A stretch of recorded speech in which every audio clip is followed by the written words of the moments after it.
오늘도 스터디 시작하겠습니다. 지난 시간에 청산에 대해서 잠깐 개념만 설명을 드렸고요. 오늘은 합산에 대해서 설명을 드릴 건데 이것도 재개발의 좀 무서운 내용 중에 하나예요. 예를 들어서 어떤 사람이 감정가 1억이 나왔고요. 내가 이제 조합원을 알고 이 물건 산 거죠. 근데 또 어떤 사람이 조합원 B고요. 이 사람 감정가 2억이 나왔어요. 그런데 이제 이런 게 합산된다라고 하면 이거를 합해서 감정가 3억으로 쳐서 아파트를 한 채를 주는 거죠. 이렇게 아파트 한 채 준다는 뜻은 이 둘한테 아파트 하나 준다는 거거든요. 그럼 아파트를 줄 때 만약에 5억짜리 주겠다. 그러면 5억에 요 3억을 빼고 추가 부담금을 내는 거잖아요. 그럼 이 5억짜리 아파트를 뭐 어찌됐건 간에 추가 부담금을 내고 갖는 거는 어떤 비율로 갖느냐.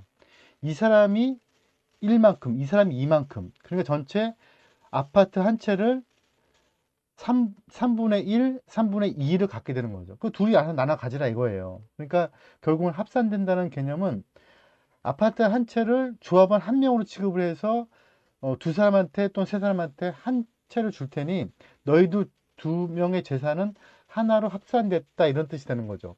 이렇게 합산되는 게 다른 사람일 수도 있고요. 또는 내가 다른 물건을 붙여서 합산되는 경우도 있을 수 있겠죠. 붙여서 합산되는 경우는 뭐 예를 들어서 이런 경우죠.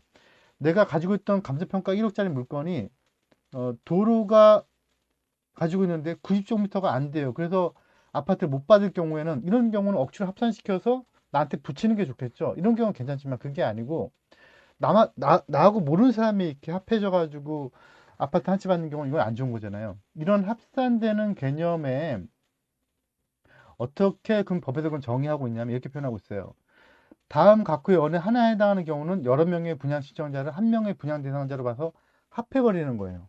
이 합해버리는 것에 첫 번째 다가구 또는 단독주택을 권리산정인, 이거는 제가 지난 시간 배웠었죠. 그 날짜 이후에 다세대주택으로 여러 채로, 그러니까 다가구 한 채를 이렇게 여러 개로 나누는 경우. 그 다음에 또 하나, 이건 기준일이 없어요. 기준이 없다는 얘기는 또 별도의 기준일이 따로 정해져 있는데 이거는 이제 분양 신청일이 기준이 되겠죠. 그래서 여러 명이 한 가족인 경우, 이런 경우도 합산 하나로 이렇게 묶어버리겠다는 거죠.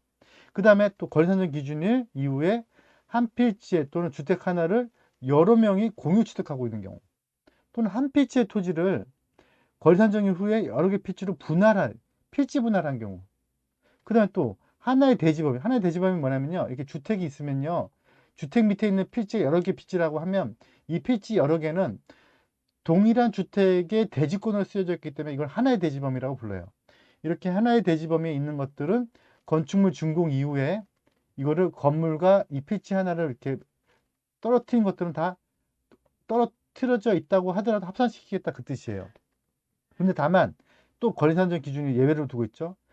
이 날짜 이전부터 떨어진 것들 중에서 이게 90제곱미터가 넘은 것들은 이제 제외를 시키겠다. 권리산정 기준 이후에 건물을 허물고 신축한 것도 이것도 합산시키겠다 이 뜻이에요. 그래서 합산시킨다는 개념이 신축한 거는 다세대니까 소유권이 다 다르겠죠. 하지만 이것도 합산시켜서 아파트 한 채만 주겠다 이거죠. 이거랑 또 하나 개념을 봐야 될 게 뭐냐면요. 합산 배제라는 게 있어요. 이거는 내 권리 안으로 들어왔다고 치더라도요. 이걸 떨어뜨려서 저 멀리 다른 물건하고 합해주지 않겠다 이것 뜻이거든요. 이런 경우 어떤 경우느냐.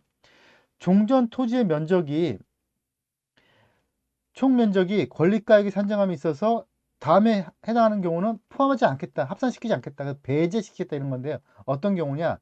아까처럼 하나의 대지 범위 안에 있는 거. 이렇게 건축물이 있다면 여러 개 피치가 있는데 이런 피치 중에 하나를 권리 산정 기준 이후에 그 일부만 취득한 경우. 이런 경우는 또는 공유, 이 중에서 공유.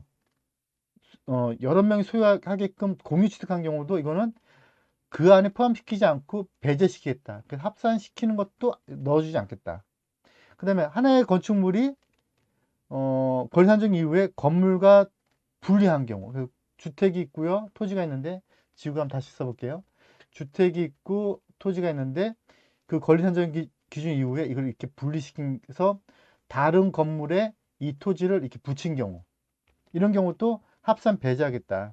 그러면 권리 산정 기준 이후에 한 피치 토지를 필지 분할하거나 공유취득한 것도 합산 배제하겠다. 그래서 재개발에서 가장 무서운 단어가 첫 번째 지난 시간에 했던 청산, 두 번째 두 번째 뭐라 그랬죠? 두 번째, 어, 합산 남하고 붙어버리는 거. 그 다음에 합산 배제.